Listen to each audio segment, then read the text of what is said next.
Banaza, a merchant, is summoned to the magic kingdom of Clyrode as a potential hero. However, because his stats are average, he is deemed a failure. Although Banaza is given an opportunity to return to his original world, the focus shifts to another man with superior stats, and Banaza is quickly forgotten. The new hero is honored with a banquet, and the king proclaims him the kingdom's hero. The following morning, Banaza realizes that he is still in this world, and the magicians are unable to send him back. The king, recognizing the error, assigns Banaza a place to live in the Diofa forest. There, Banaza discovers that demi-humans are treated with equality, a stark contrast to his previous world where they were enslaved. After a 20-day journey, Banaza arrives in the forest with only a bottomless bag of gold and essential items provided by the king. Upon defeating a slime, Banaza advances to level 2 and gains new abilities. However, he discovers that his magical bag attracts nearby demons and decides to nullify the effect. While exploring the forest, Banaza encounters powerful demon magic, but he uses his Purify skill to neutralize the threat and defeat the demons. Meanwhile, at the royal palace, the first princess confronts her father about sending Banaza to a demon-infested area.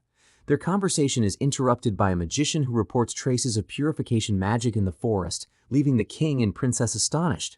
Banaza's use of purification magic successfully eradicates all the demons in the Diofa forest, including one of the Demon King's devices.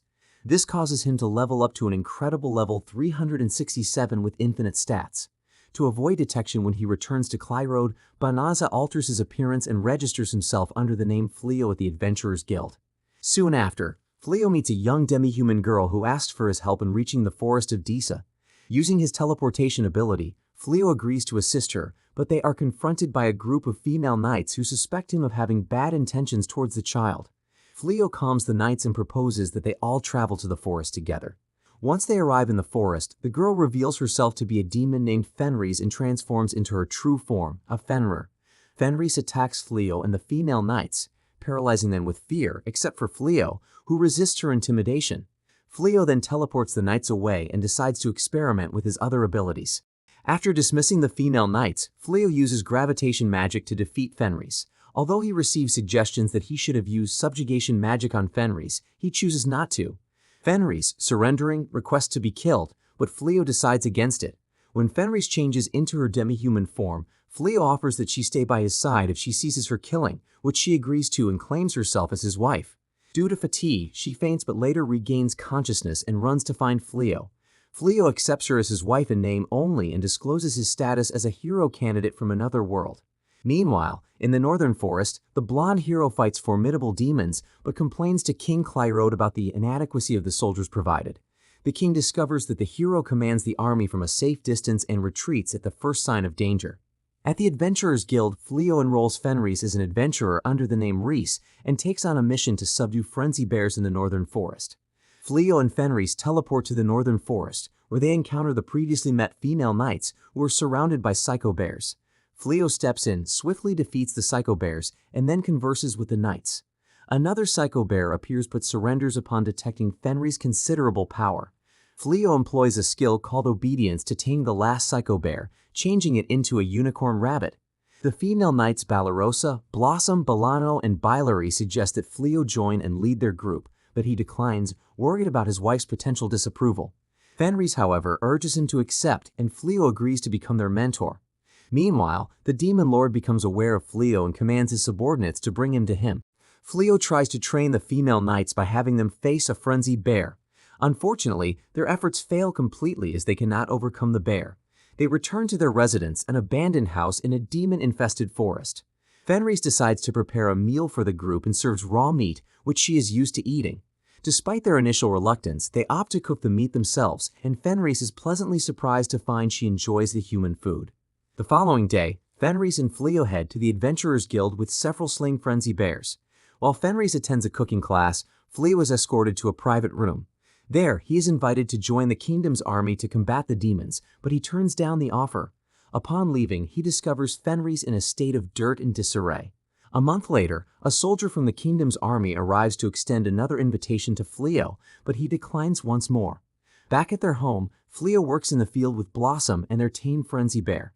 Blossom practices archery with Fenris, while Fleo presents Balano with a ring that boosts her mana. Fenris disrupts their interaction and glares at Balano, creating tension. Annoyed, Fenris assists Balarosa, who is having trouble defeating a formidable magical beast. After their training, Fenris requests permission to cook for the group. She impresses the party with her improved cooking, and everyone enjoys the meal. Later, Eulymenes observes Fenris through a window, surprised by Fleo's kindness in offering her food and drink, which is unexpected given Fenris' previous behavior. Eulymenes grows concerned about Fleo's true identity when she cannot assess his stats using appraisal magic. While discussing the demons in the forest, Eulymenes discloses that Fleo is responsible for the purification magic that kills Fenris' brother. Fenris reassures Fleo that it isn't his fault, attributing her brother's death to his own weakness.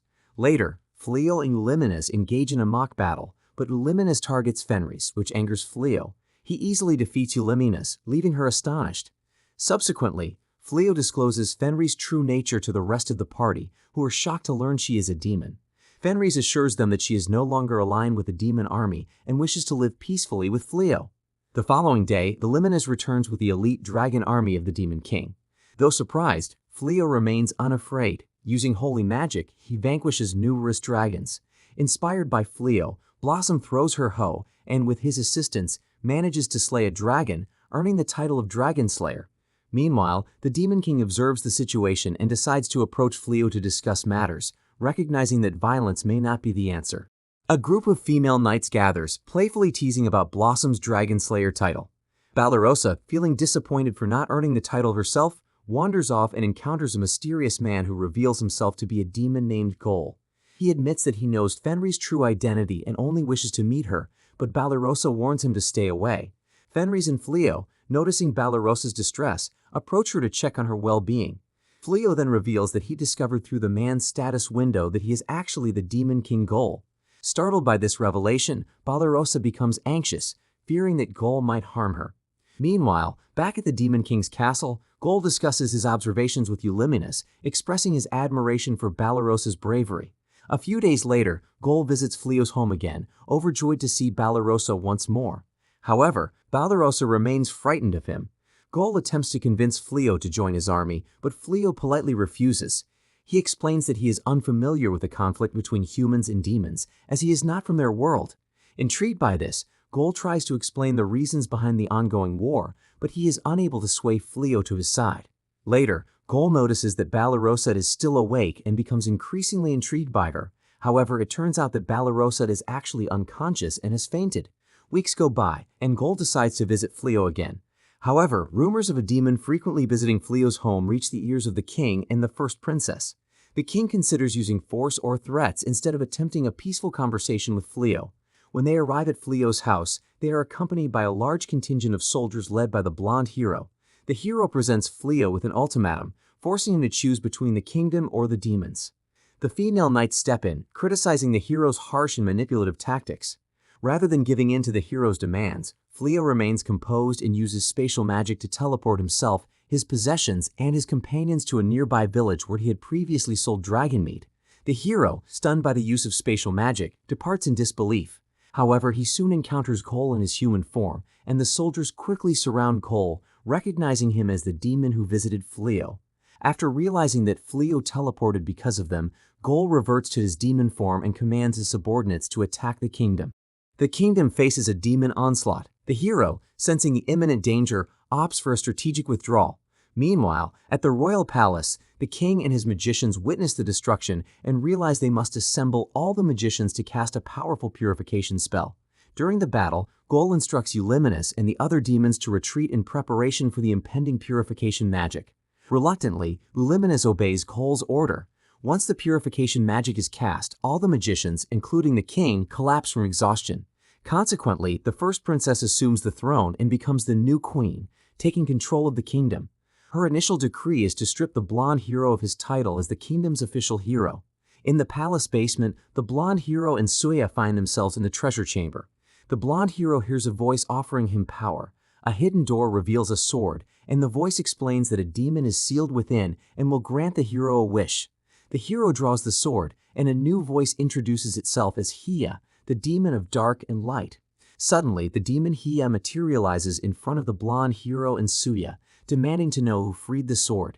Hiya grants the hero 3 wishes.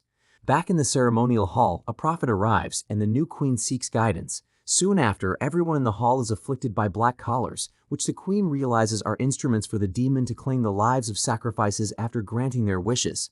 She orders soldiers to search the treasure chamber and asks the prophet for assistance. The prophet advises her to find the true hero and head west. In a trading city in the western part of the kingdom, Fleo is preparing to sell a shield crafted from dragon scales to avoid detection by the kingdom's army. Fleo, Fenris, and Balarosa temporarily halt their adventuring to focus on selling resources from their hunts.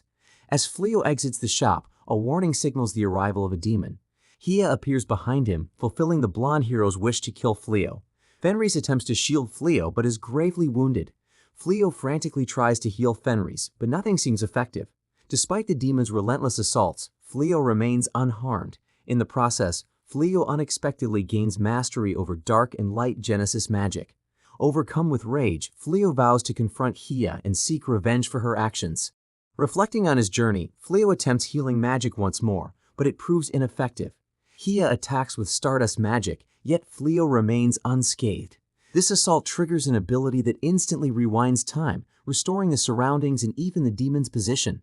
Hia, stunned by Fleo's mastery of temporal magic, realizes she had underestimated him.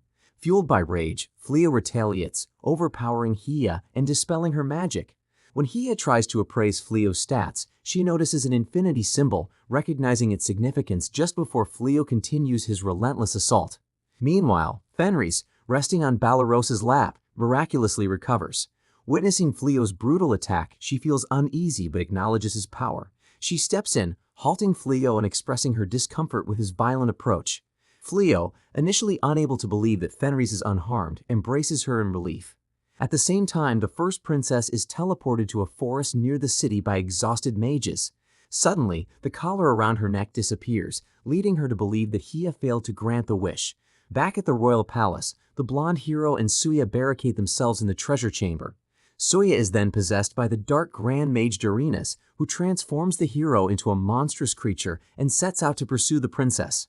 On the battlefield, Hia regains consciousness and asks for Fleo's forgiveness. Fenris suggests that Hia become their servant to prevent further harm. Despite his initial hesitation, Fleo agrees and Hia, now their servant, acknowledges Fleo as the surpasser, recognizing his unmatched power. With the battle over, Fleo considers using time manipulation magic to deal with the aftermath, but Hia warns him of its risks. She explains that the infinity symbol on Fleo's status signifies his limitless stats and his ability to use perfect learning magic, a power that enables him to master any magic he encounters, a skill akin to those of gods. Later, Fleo and Fenris share an intimate moment in bed. Fenris, concerned that Fleo might return to his former world now that he has immense magical powers, expresses her desire to stay with him. Fleo reassures her that he has no intention of leaving and proposes to her once more, this time for real and not just in name. Fenris accepts, expressing her wish to bear his children. As they kiss and their moment grows more tender, Hia interrupts their romantic moment. The female knights begin to feel like they're freeloading as Hia has taken over most of the household chores to avoid burdening Fleo.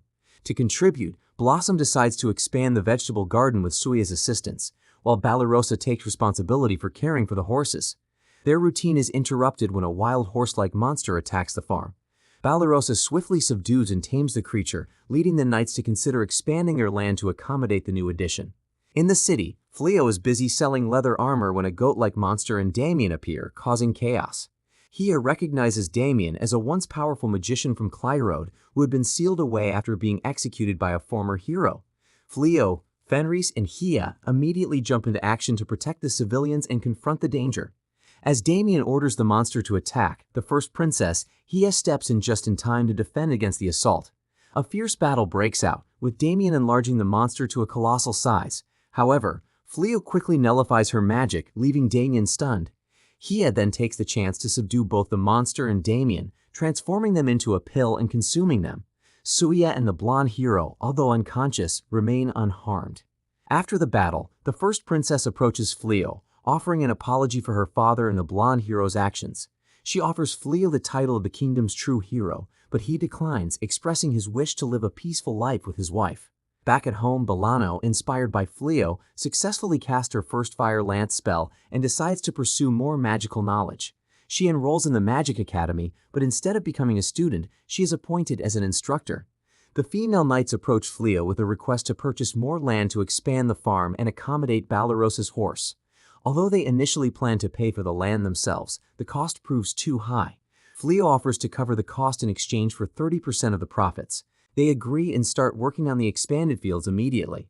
Fleo then asks Blossom if they could use magic to enhance the crops, which she hesitates to do at first, fearing it might affect the flavor. Eventually, they agree to use Hia's magic on a specific section of the field. The episode concludes with Fleo giving Fenris a marriage ring made from a rare stone, revealing that he also wears one, which makes Fenris happy. The final scene shows the blonde hero and Suya imprisoned, contemplating the consequences of their actions. Balarosa dreams of marrying Cole but wakes up feeling exhausted. Meanwhile, the blonde hero and Suya are hiding in a forest while soldiers search for them. Among their stolen items, they discover a peculiar shovel. The following morning, the female knights tease Balarosa about her dreams, suggesting that Cole might have feelings for her. Hia asks Fenris why she loves Fleo, leading to a heartfelt conversation that embarrasses Fleo when he realizes he can hear them. Suddenly, Fleo receives a strong signal from the barrier he had set up around the city. At the royal palace, the queen learns that Fleo has donated most of his wealth and has connections to the Demon King's army. Suspecting that Fleo might also be Bonaza, she decides to visit him and offer an apology. Meanwhile, the blonde hero and Suya desperately hide in a hole to avoid the soldiers. At the Demon King's castle, Gaul asks Eulimenes if she has found Fleo. Eulimenes expresses her doubts about Cole's decision to pause the invasion to search for Fleo, deeming it unwise. A female demon overhears their conversation and reports it to Cole's younger brother, Ugard. She tells Ugard about Cole's decision to halt the war for a single human. Infuriated, Ugard throws a piece of his chair at her, who enjoys the act. He declares that a true demon should use his full strength and decides to challenge his brother for the throne. Meanwhile, Fleo and Fenris are walking through the market area when they notice a familiar shop is closed. The elderly shop owner explains that she had to shut down due to the recent invasion. Fenris feels regretful, but Fleo reassures her by saying that new shops will open with fresh offerings. As they head to a restaurant for lunch, Balarosa joins them, followed shortly by Hia, who detects a strong demonic magical presence. It turns out to be Cole in his human form, who also joins them for lunch, much to Balarosa's dismay. During the meal, Gaul tastes human food and comments that while demons have restaurants, they do not prioritize taste as long as the food is edible. The group discusses the differences between human and demon magic, and Cole grows more interested in Balarosa, noting her willingness to fight despite her fears. When they return home, Fleo feels saddened by the discrimination against demons and hugs Fenris, which embarrasses her but brings her happiness. The morning begins with the first princess visiting Fleo and his companions. She apologizes for the wrongs done to him when he was known as Benaza. After entering the house and settling down, she requests a private discussion with Fleo, though he insists that Fenris remain by his side. Once alone, the princess reiterates her regret, but Fleo presses her to get to the purpose of her visit. She unfurls a map showing the locations of various generals and requests Fleo's help in defending several cities that would otherwise be abandoned. She leaves the decision to him. Meanwhile, the blonde hero and Suya are hiding from soldiers but are eventually captured by Funfun. Elsewhere, a village is being evacuated due to a demon invasion. The demon army pauses when Fleo and Fenris step in. Fleo, wearing a mask, and Fenris, in her demon form, hold their ground against the demons. As the demons gather before Fleo's barrier, a Cyclops demon, angered by their resistance, insults Fenris. She requests permission from Fleo to handle the Cyclops, which he grants. Fenris steps out of the barrier and defeats the Cyclops decisively but shows mercy by sparing his life. The Cyclops then commands the other demons to attack, but Fleo uses magic to halt them midair. He approaches the Cyclops, heals him, and demands that the demons retreat, using a powerful aura he has recently mastered to intimidate them into leaving. The grateful villagers thank Fleo and Fenris, surprised to discover that the demon accompanying Fleo is his partner. The princess, who is aware of an adventurer aiding several towns against demons while masked, suspects it might be Fleo and feels relieved that he has chosen to help. Meanwhile, Gaul is observing the kingdom's walls when Greenel, a member of the Silent Listener's reconnaissance team, informs him that his brother Ugard has rebelled and taken the throne. Cole rushes to confront Ugard at the Demon King's castle. Ugard, seated on the throne, asks Funfun if all preparations are complete. They have also captured the blonde hero and Suya. The following day, Gaul and Eulimenes arrive at Fleo's home, requesting to stay for a while. Fleo asks for the reasons behind their visit, and Joel explains the recent events at the Demon King's castle.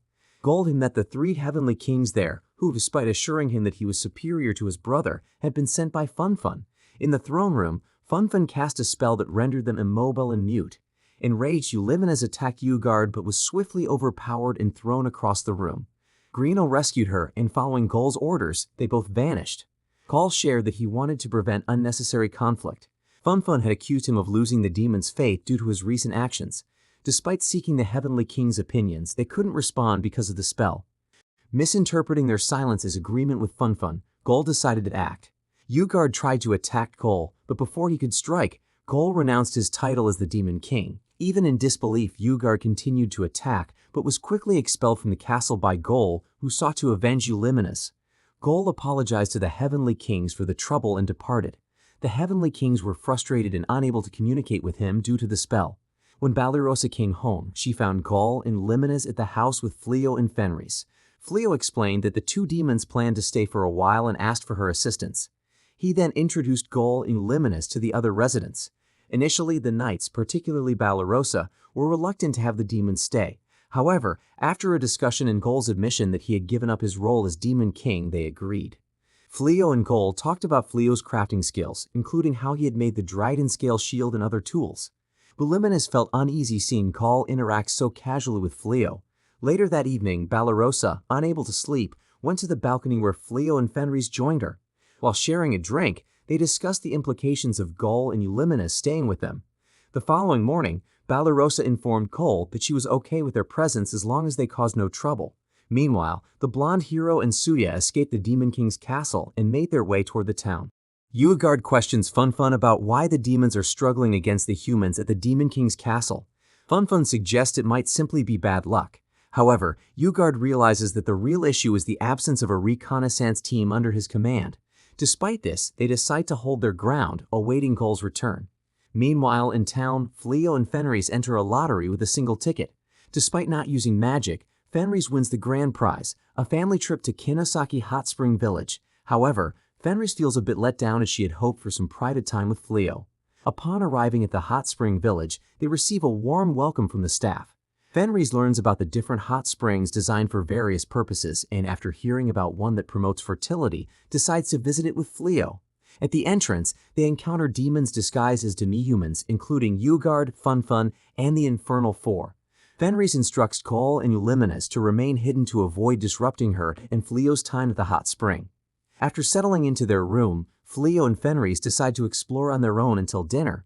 Meanwhile, Hia and Damalinas converse in Hia's inner spirit world. Hia, having learned human customs from Fleo, wishes to sleep with Damalinas.